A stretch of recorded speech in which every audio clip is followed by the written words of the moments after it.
Hello everyone, at 1995 here in the video game fanfiction plot with a new chapter for you all of Rock of Steel. I do hope you enjoy it, and remember, I do not own the Transformers Prime series or any music within this video, and I give full credit to its author HaleyMoss on Wattpad. Chapter 21 Shellfall Part 1. Ratchet POV. It's been 10 minutes since Ella has passed and left us. I can't believe that didn't work. I can't believe I didn't get to talk to her and tell her why I am always so grumpy and how sorry I was for always being so grumpy. I couldn't fix Bumblebee's voice box and I couldn't fix Ella. I'm such a failure. I saw the others leaking lubricants from their eyes and I couldn't help but let some stray ones roll down my faceplate. ARC, what is a sweet spark? I heard Maiko ask. It's what meshes call the ones that they love. Arcee whispered. Why did Ultra Magnus say that about Ella? Maiko asked again. Because we were together, dating, you might say. Ultra Magnus said quietly. I had a hunch that they were. There was a reason the commander was being way overprotective of Ella. Ratchet, what are we going to do? What about her parents? They don't know them away for a week. Maiko asked. If I had known that Maiko and Ella were staying alone for a week, I would have had them sleep here. I was sitting down with my helm in my servos when I heard a beeping. I looked up and over by Ella's body. Her heart monitor was going off. I quickly got up and over to her and scanned her. She was breathing normally and her heart was fine. Nurse Darby, please come over here and check her, please. I asked. She and the others besides the commander came over to her. She's stabilizing too, she's fine. Nurse Darby confirmed. Everyone in the room were glad. I walked over to where the commander was sitting. I tapped him on the shoulder and spoke. Commander, Ella is alive and she is going to be fine. Ultra Magnus looked up with tear-stained faceplate, as the humans would say, and got up and over to Ella. Oh my sweet Ella, you came back. You came back to me. Thank you, Primus. Ella POV. I felt like I was in a dreamlike state, except the dream I was dreaming was nothing of this world. I saw what looked like rocks but were actually metal. Then I heard my name being called, when I saw 13 Cybertronians, but only they glowed. Am I dead? Are you God? I asked.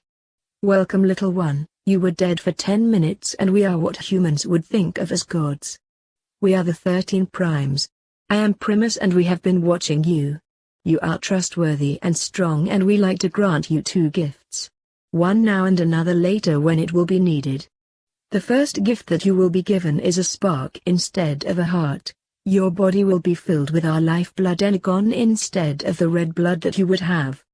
It will allow you to spark bond with one of our children if you wish. And seeing as we have seen you eat human food, you will still be able to eat that as long as you have 1 Energon cube each day. You may talk with Ratchet or Optimus that you have spoken to us. The others may know if you want to spark bond with one of them, or when the second gift comes to pass. I was just in awe that I was standing in front of them right now. I'm honored to be standing here in front of you all and honored to receive your gifts. Thank you so much, but are you sure that I am worthy? I asked. Indeed, and that just proves it so. You must return now, little one, everyone is worried about you. We will be watching you and will be in contact. I nodded. Then it was like a bright light spread everywhere and they were gone and I was faded from the dream world. I opened my eyes slowly but then shut them cause it was too bright in here. I then opened them again to see that all the bots staring at me, with Jack, Maiko, and Ruff. Ruff was laying on a gurney just as I was and we were on either side of Optimus. Optimus looked about as bad as we did or worse. I couldn't tell what I really looked like. Oh Ella, thank Primus you are alive and well. Magnus said. It's good to know you're speaking to me. I laughed but it hurt. Ella, I am so sorry I was mad cause you and B went goofing off when you should have been back at base to wait on us, on me. I am so sorry. Magnus said. It's okay, I forgave you when B, Ruff and I got hit. I said. I turned towards Optimus and Ratchet and said, Ratchet, Optimus, I have to talk to you later. They both nodded. Optimus, you were exposed to a massive amount of dark energon. Ratchet said to Optimus. Optimus looked at Raph and I and said, I am not the only one. He smiled at us both and we said, hey.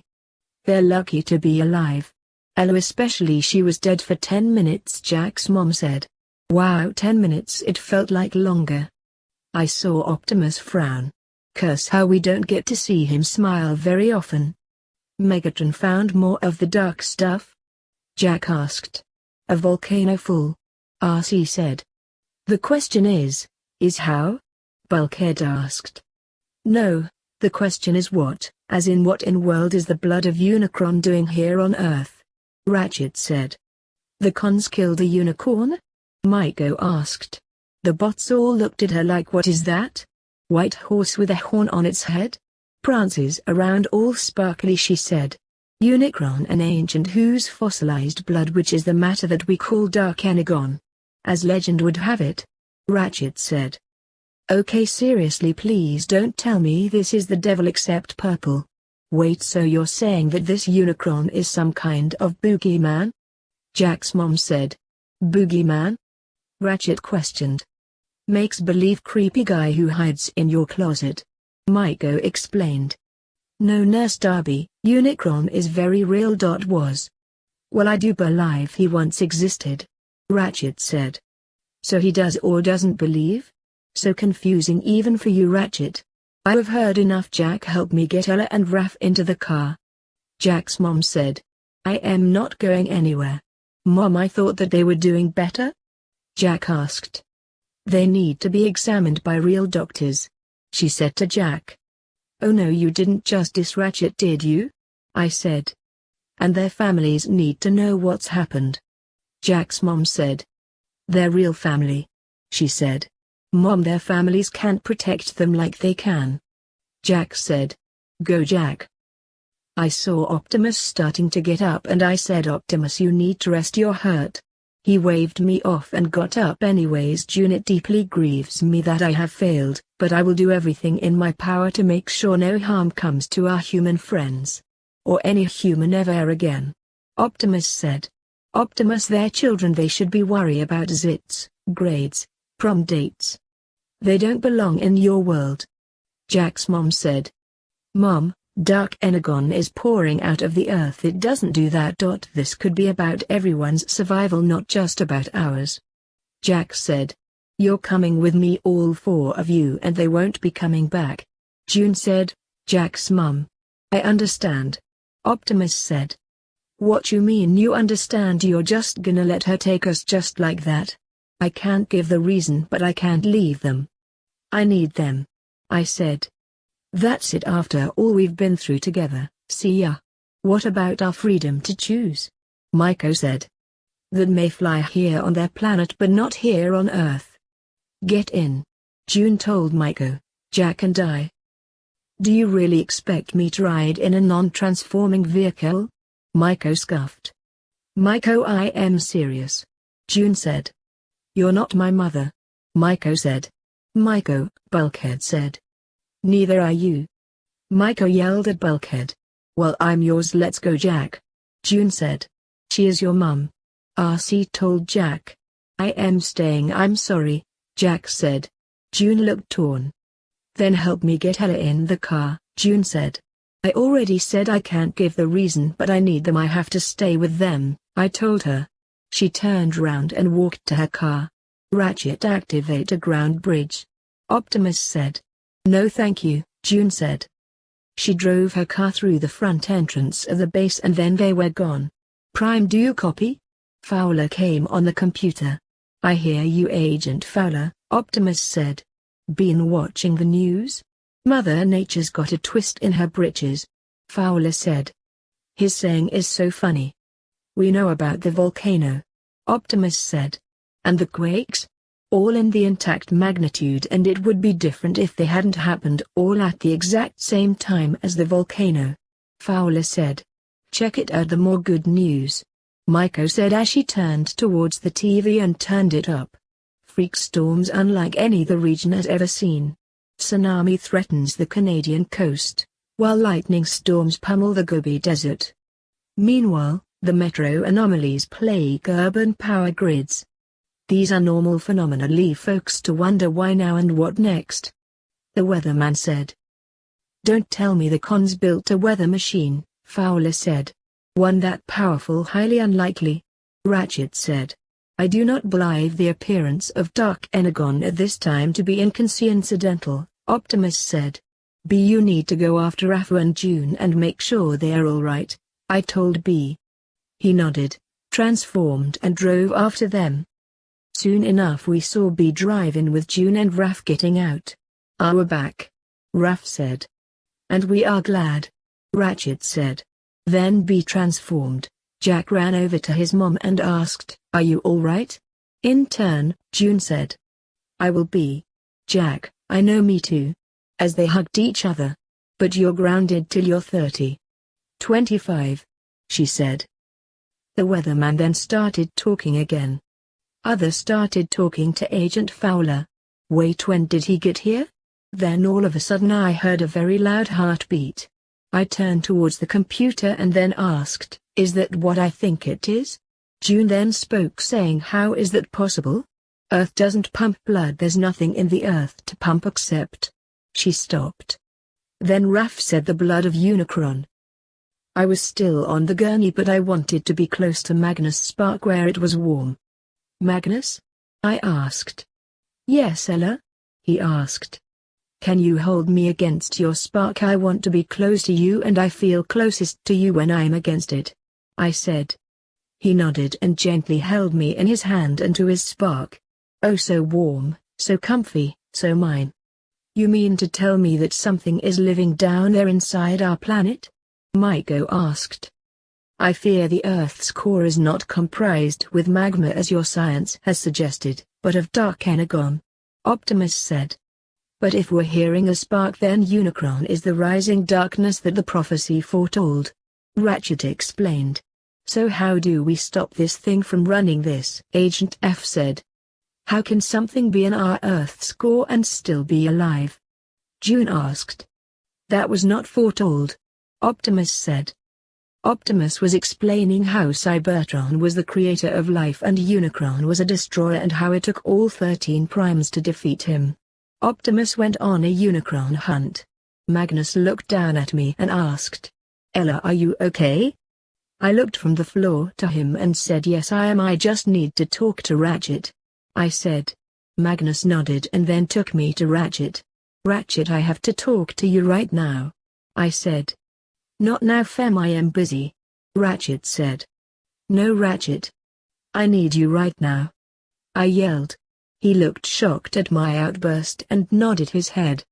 He held out his hand and I walked onto it. He walked down to his birthroom. Once inside he looked now at me and asked shrewdly, What is it, Ella? I looked up at him and said, I need you to scan me, Ratchet, and tell me what you see or hear. You're fine, June, check you out already. Ratchet said. Just scan me, Ratchet. I said. He huffed and scanned me. I just felt a tingle. What in the all's pack is this? You have no heart anymore, he said. So I do have a spark, as the primes told me. I just had to make sure it was more than a dream. Ratchet, when I was dead I was visited by the 13 primes. They said they had been watching me and felt me worthy to receive 2 gifts, one now and one when it was needed. I have a spark now instead of a hair, Ratchet. They told me to tell you and Optimus only. Unless I wanted to spark bond with one of the others, then I could tell them, and when my other gift comes then I could tell them I have a spark. I can eat normal food if I have 1 energon cube every day. Whatever that is. I told him. He looked like I had grown 2 heads but scanned me again just to make sure. So that's why you told Nurse Darby that you needed us? He said. Yes, I know you don't need a burden like me, but I can't deny the fact that if it weren't for the primes I wouldn't be here right now, and I am thankful for that. I know that you all don't have very much energon and that it's for you all, so I won't take any even if it means that I die in the process. At least I would know that I was deemed trustworthy to receive this gift of a spark from the original 13 primes. I told Ratchet. Every word rang with truth. Ratchet POV. I couldn't believe my scanners or my optics, but there Ella stood with her own spark. Thank Primus. We almost lost Traff and her both. I don't know what we would have done. The words she spoke made me proud. If she were my daughter, I would be so proud of her right now, which I was. She's so strong and she puts others' lives before her very own.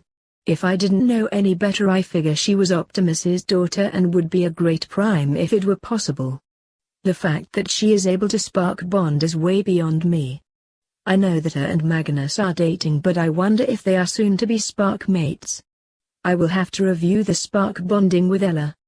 It was getting close to 9 p.m., so Ella and Micah will be staying here the remainder of the time that Ella's parents are gone.